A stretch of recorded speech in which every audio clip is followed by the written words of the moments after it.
लिख लो हमारी बात। अगर धनी बनना है तो हम तुम्हें सच्चा उपाय बता रहे हैं, परोपकार करना शुरू कर दो। 5 रुपए से शुरू कर दो परोपकार करना। हमारे वृंदावन में सेवा कुंज के इस साइड में एक आश्रम है जिसका नाम नथियाबाई। नथियाबाई तो जब आई यहां तो उन्होंने सोचा मेरे से क्या भजन होगा, संत सेवा बन जाए, यही मेरे भाग्य की बात है। अब संत सेवा के लिए धन चाहिए, तो क्या करती है, यमुना किनारे उपले बिनती, जो जानवर गोबर कर देते हैं, सूख जाता है, उसे उपला कहते हैं, और ब्रजवासियों से आटा मांग लाती और रोटी बनाती, फिर संत को बुलाती। बहुत अब वो नाम जपते हुए ऐसी रोटी बनाती कि जो संत पाता वो बड़ाई करता। अब वहां बिना बुलाए संत आने लगे, 2 आने लगे, 4 आने लगे। उन्होंने किसी को मना नहीं किया, कभी भी आ जाए, रात के आ जाए तो रोटी बना के देने लगी। धीरे धीरे लोगों को पता चला, वहां दाल और आटे के बोरे घी की टीनें पहुंचने लगी। धीरे धीरे आश्रम बन गया।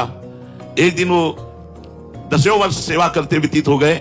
फल का समय आया तो गेहूं लेने गई थी ब्रजवासियों से, जैसे समय आता है ना गेहूं का, तो खेतों में फिर वो 5 किलो 10 किलो ऐसे सब चंदा रूप में दे देते हैं।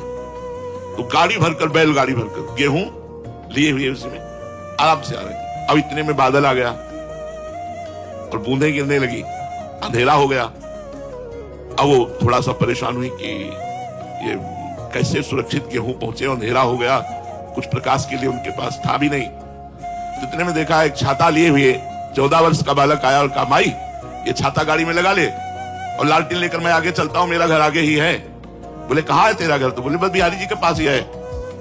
वो नथियाबाई जी के आश्रम तक छोड़ करके आए और मुस्कुरा करके चले गए।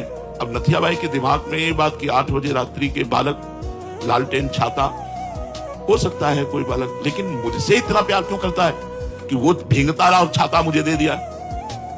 जब दूसरे दिन बिहारी जी के दर्शन करने गई तो बिहारी जी के दर्शन में दिखाई दी लालटेन और छाता। अरे बोले तू ही था, मैं समझ गई। अंदाज तो लगा रही थी पर पक्का नहीं था, आज तो पक्का हो गया।